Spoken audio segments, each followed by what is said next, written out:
جو birth day کا دن ہوتا ہے نا، ہماری سالگرہ کا دن ہوتا ہے، ہماری ایمانی کہہ لیجئے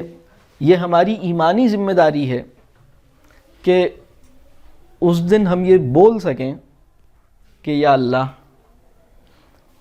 مطلب مہلت عمل ختم ہو رہی ہے اور عمل کچھ بھی نہیں ہے۔ اس دن انسان اس احساس میں ڈوبنے لگے،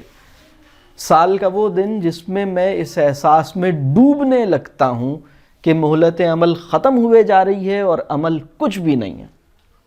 اس دن کو سالگرہ کہتے ہیں۔ اب اس بات کا جشن منانا ہے تو جشن منائیں، کیک کھانا ہے تو کیک کھائیں،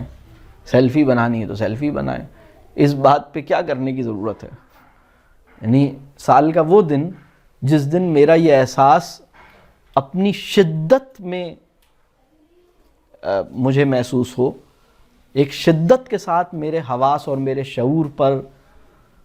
حاکم ہو جائے، اس دن، اور وہ احساس کیا ہے کہ مہلت عمل ختم ہو رہی ہے، مہلت عمل بڑی تیزی سے ختم ہو رہی ہے اور عمل کچھ بھی نہیں ہے، پیش کیا کروں گا، لے کے کیا جا رہا ہوں؟ تو اس دن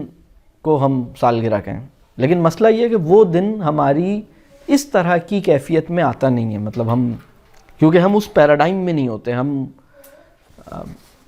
ہمارا جو دین کا مسئلہ یہ ہے کہ ہماری دینی تعلیم جو ہے وہ صرف مذہبی معلومات جو ہے وہ انڈیل کے آگے چلی جاتی ہے، مطلب وہ فہم نہیں پیدا کر رہی، اور اگر فہم پیدا کر رہی ہے تو وہ ہمارا تناظر یا ہماری اینک ٹھیک نہیں کر رہی۔ اینک سمجھتے ہیں؟ اسپیکٹیکلز، یہ جس سے ہم چیزوں کو دیکھتے ہیں۔ تو دینی علم کی سب سے بڑی ذمہ داری یہ ہوتی ہے کہ وہ میری آنکھوں پہ اینک بن کے میرے ساتھ رہے۔ ہم نے مذہبی معلومات جس طرح ہم نے اپنے ذہن میں جمع کر رکھی ہیں، اس سے ہم کوئز کا مقابلہ تو جیت سکتے ہیں، اور 100 میں سے 98 نمبر بھی لا سکتے ہیں، اور نیلام گھر میں جا کے گاڑی بھی جیت سکتے ہیں، عمرے کا ٹکٹ بھی جیت کے آ سکتے ہیں، لیکن زندگی گزارنے کے لیے جس فہم کی ضرورت ہے نا، اس سے ہم تھوڑا دور ہیں، اور دنیا کو دیکھتے ہم